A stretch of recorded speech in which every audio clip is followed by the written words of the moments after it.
gimana nanti untuk bisa lepas dari ini ya, akibatnya.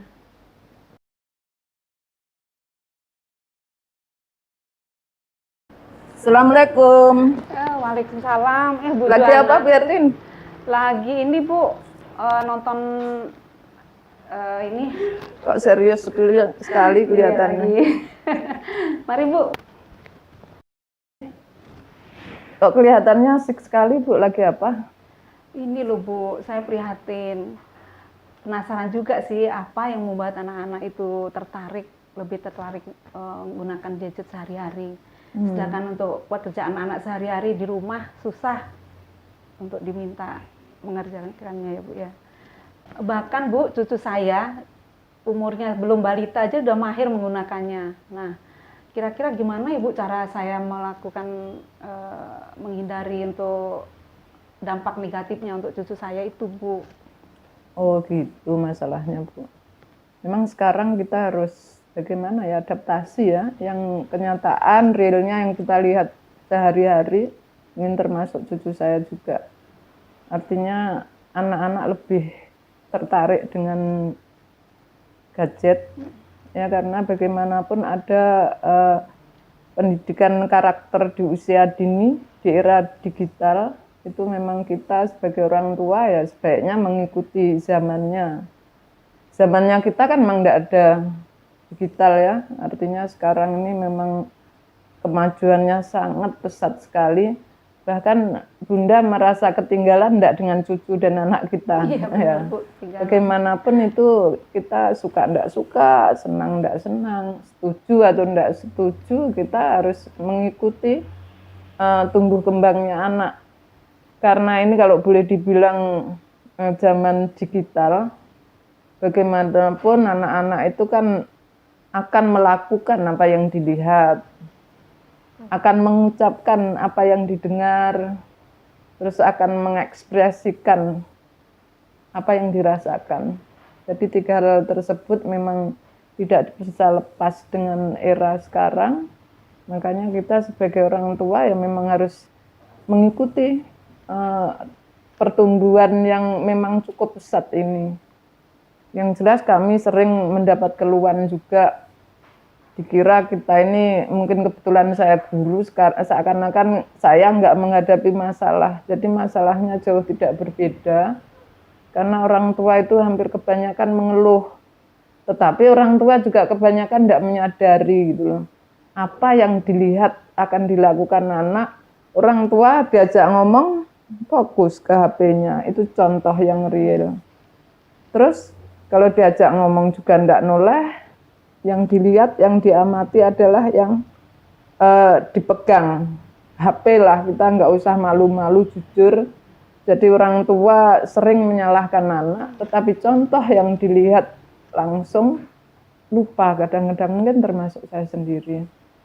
Jadi seperti apa yang saya sampaikan di depan tadi pun, memang kita mau tidak mau harus belajar dan bagaimana mengantisipasinya.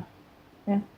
Kita sebagai orang tua sering melarang apa yang dilihat, kita kadang-kadang juga tidak mengikuti anak-anak yang dilihat di HP-nya, karena anak-anak kita sudah biasa memegang HP, termasuk anak saya sendiri. Kalau diajak ngomong kadang-kadang juga cuek, acuh tak acuh, lebih fokus pada HP yang dipegang itu. Nah, mungkin tanpa kita sadari, kita itu orang tua hanya melarang, jangan, tapi tidak pernah memberikan solusi, tidak memberikan apa ya, untuk supaya perhatiannya itu beralih dari HP. Bagaimanapun memang sebagai anak selalu meniru. Gimana tidak meniru, ibunya pulang dari kantor yang dipegang HP dulu, ya, tanpa disadari. Harus dicontohin ya Bu ya. Iya. Jadi sebaiknya kita sebagai orang tua harus memberi contoh, tidak boleh hanya melarang, ya. Dan apa yang diucapkan, yang sering didengar itu akan diucapkan anak. Tanpa kita sadari, Bunda kadang-kadang membentak-bentak dengan kasarnya, tapi anaknya disuruh halus. Kira-kira menurut Ibu bagaimana? bertentangan apa tidak? Iya, sangat bertentangan. Iya, orang tuanya kasar sekali, anaknya disuruh halus. Kira-kira secara logika mungkin apa enggak, Bun? Nggak mungkin lah Bu mereka mau Iya. nurut. Terus kadang-kadang anak melawan, menentang. Karena tanpa disadari orang tua juga ekspresinya itu yang dirasakan karena terkait ekspresi anak itu apa yang dirasakan. Jadi andaikan menilai putra-putrinya harus evaluasi diri. Ya bagaimanapun Bun, karena kita serba salah ya. Ada istilahnya dua sisi mata uang. Di sisi lain kita harus mencerdaskan anak. Tetapi di sisi lain karakter anak tidak boleh kita lupakan. Ya. Bagaimana supaya keduanya berimbang, ya, keduanya bersama-sama ada keseimbangan, karena secara penelitian bahwa pendidikan karakter yang menyangkut emosi itu akan menentukan keberhasilannya itu 80%. Oh, banyak juga ya Bu ya. Iya, itu memang harus menjadi perhatian kita yang serius. Tetapi secara akademisi 20%. Nah, kebanyakan orang-orang kan mengejar akademisnya. Gimana supaya matematikanya 10, ya. Gimana supaya bahasa Inggrisnya 9 atau syukur 10, tanpa memperhatikan karakter anak. Nah, pendidikan karakter itu yang paling dominan dan harus menjadi harus kita utamakan. Artinya andaikan anak itu pinter hanya akademisnya, tetapi bukan berarti tidak boleh pinter. Pinter boleh, tetapi seperti hasil penelitian bahwa kesuksesan anak itu pendidikan karakter atau yang terkait emosi itu sampai 80%. Ya. Kalau ini sudah emosinya bagus, insya Allah akademi akan mengikuti. Ya. Tetapi kebanyakan terbalik, orang mengejar akademisnya, tetapi karakter itu seakan-akan nanti aja dulu lah. Kira-kira Bunda merasakan gitu apa enggak? Ya selama ini seperti itu. Iya, itu yang harus kita rubah, saya pun juga harus belajar. Artinya banyak orang yang meremehkan seakan-akan karakter itu enggak penting. Padahal karakter itu menyangkut mental anak-anak. Kalau karakternya bagus, pasti bagaimana dengan orang tua itu mengetahui kurang dan lebih yang dimiliki. Walaupun anak usia dini itu memang harus kita, pertama memang dipaksakan, kedua menjadi kebiasaan. Kalau sudah dipaksakan kadang-kadang menjadi kebiasaan. Tujuan kita paksa itu cuma dengan cara sesuai dengan usianya. Jangan dianggap remeh karakter Bunda, karena kalau karakter ini tidak diperhatikan, anak-anak itu kan kalau emosinya bagus, itu pertama kesadaran diri anak itu akan muncul. Nah, bagaimana tentunya sesuai dengan usianya, emosinya bagus, kemampuannya, ya. Dan kekuatan diri juga bagus, terus mudah mendengar. Kan Bunda pernah nggak ngelihat anak-anak itu kalau dipanggil seakan-akan nggak dengar atau memang nggak dengar betul? Nah itu kan, iya sering kan. Kadang-kadang orang tua menyalahkan ke anak, ya. Padahal kesalahan itu ada di orang tua. Bagaimana mau mendengar baik kalau orang tuanya memberi contoh tidak seperti itu. Terus regulasi diri itu juga perlu. Kalau emosinya bagus, regulasi diri itu juga pasti mengikuti. Jadi dalam mengambil sikap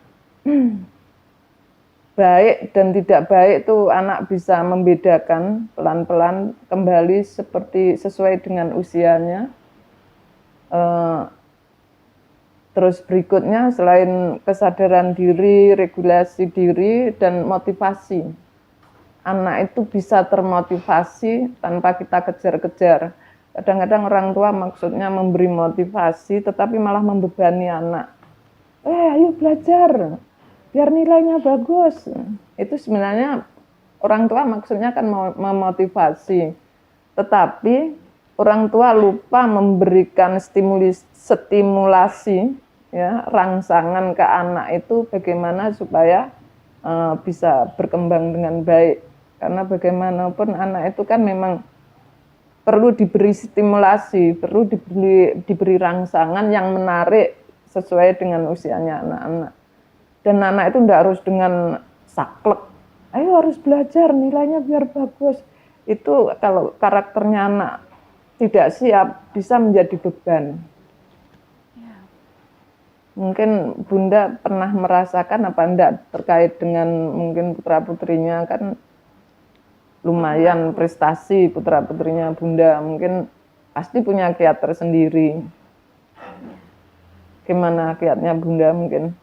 Kalau saya itu pernah sih Bu, anak saya kan nggak tahu dari mana bisa belajar bahasa Jerman gitu. Saya bilang, emang adik bisa? Nah itu ternyata kalimat-kalimat yang seperti itu yang kita harus hindari gitu, biar anak-anak nggak merasa diremehkan juga. Gitu. Dari kalimat Bunda kan memangnya bisa, gitu ya. Itu sebenarnya apa ya? Meremehkan atau merendahkan. Anak itu tidak semua kembali ke karakternya. Kalau anak itu emosinya tidak bagus, kalimat kita itu sederhana, tapi menurut anak itu luar biasa, menyakiti. Ya. Jadi dikembalikan ke anak, jadi kita jangan mendominasi. Yang berikutnya yaitu selain motivasi ada empati. Gimana supaya anak kita punya empati terhadap yang lain gitu, termasuk terhadap orang tua. Jangan sampai anak kita kebal yang negatif. Misalkan orang tuanya sakit, anaknya enggak ikut merasakan sakitnya orang tua, misalkan itu terkait dengan empati, ikut merasakan sakitnya itu. Mungkin itu barangkali bisa ini yang Bunda tanyakan tadi. Masya Allah Bu Juhana, ilmu yang sangat bermanfaat. Mudah-mudahan bisa untuk saya pakai untuk menghadapi cucu saya juga nanti. Amin. Perlu diingat kembali Bu, artinya kalau anak karakternya tidak bagus, nanti menghadapi problem sedikit aja udah patah. Itu yang paling khawatir. Sekarang tidak sedikit, walaupun anak sudah mahasiswa, sampai mencoba bunuh diri, mensilet. Ini kayaknya tidak masuk akal, tapi kenyataannya memang yang seperti itu. Itu kita hindari. Mudah-mudahan di situ karakternya yang perlu. Mungkin itu. Saya kalau gitu pamit ya Bu ya. Udah buru-buru Bu. Iya, karena ada keperluan yang lain. Alhamdulillah kita bisa ketemu. Makasih ya Bu ya. Assalamualaikum. Waalaikumsalam warahmatullahi wabarakatuh.